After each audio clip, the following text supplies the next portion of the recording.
యుగాలు మారినా తరాలు మారినా కృష్ణతత్వం ప్రపంచానికి దారి చూపుతూనే ఉందని, కృష్ణ భగవానుని అంతిమ లక్ష్యం ధర్మ సంస్థాపనేనని, సృష్టి స్థితికారుడైన శ్రీకృష్ణుడి జన్మదినాన్ని కృష్ణాష్టమి వేడుకను దేశవ్యాప్తంగా కాక ప్రపంచవ్యాప్తంగా ప్రజలంతా ఘనంగా జరుపుకుంటారని కాకినాడ రూరల్ టీడీపీ కోఆర్డినేటర్ పిల్లి సత్యనారాయణమూర్తి పేర్కొన్నారు. కాకినాడ రూరల్ మండలం ఇంద్రపాలెం గ్రామంలో వేంచేసి ఉన్న శ్రీకృష్ణుడు ఆలయంలో శ్రీకృష్ణాష్టమి వేడుకలు అత్యంత వేడుకగా నిర్వహించారు. ఆలయ కమిటీ సభ్యులు ఏర్పాటు చేసిన శ్రీకృష్ణాష్టమి వేడుకల్లో అతిథులుగా మాజీ ఎమ్మెల్యే పిల్లి అనంతలక్ష్మి, టీడీపీ రాష్ట్ర కార్యదర్శి, కాకినాడ రూరల్ టీడీపీ కోఆర్డినేటర్ పిల్లి సత్యనారాయణమూర్తి, టీడీపీ రాష్ట్ర నాయకులు పేరాబత్తుల రాజశేఖర్, డాక్టర్ చెప్పడి వెంకటేశ్వరరావు, మాజీ జడ్పీటీసీ సభ్యులు, టీడీపీ నాయకులు నురుకుర్తి వెంకటేశ్వరరావులు పాల్గొని శ్రీకృష్ణుడిని దర్శించుకుని ప్రత్యేక పూజలు చేశారు. అనంతరం స్వామివారి ఊరేగింపును వారు ప్రారంభించారు. శ్రీకృష్ణుడు వేషధారణలో చిన్నారులను అలంకరించగా కోలాట నృత్యాలతో ఊరేగింపు శోభాయమానంగా సాగింది. ఈ సందర్భంగా టీడీపీ కాకినాడ రూరల్ కోఆర్డినేటర్ పిల్లి సత్యనారాయణమూర్తి మాట్లాడుతూ, కృష్ణ గీత మనలో స్థైర్యాన్ని నింపుతూ ఉంటుందని అన్నారు.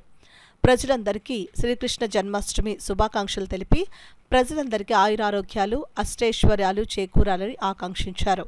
ఈ కార్యక్రమంలో ఆలయ కమిటీ సభ్యులు, కూటమి నాయకులు తదితరులు పాల్గొన్నారు.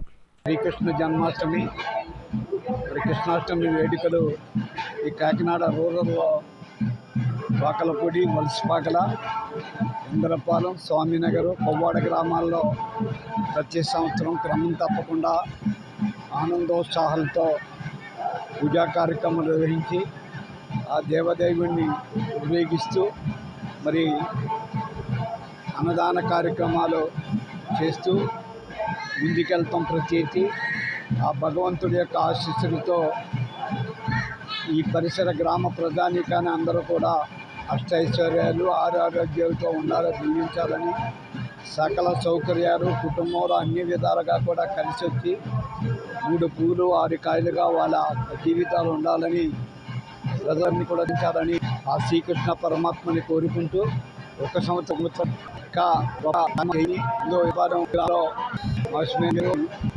ఆధ్వర్యంలో మరి క్రమం తప్ప ఈ గుడి అనేకమైన ముందుగా ఉన్న ఆ దేవుని కృష్ణ పరమాత్మ సహ కుటుంబాలు కూడా దీవించాలని కోరుకుంటూ అష్టైశ్వర్యాలు, ఆరోగ్యాలతో దీవించాలని మరొకసారి కోరుకుంటా ఉన్నాం.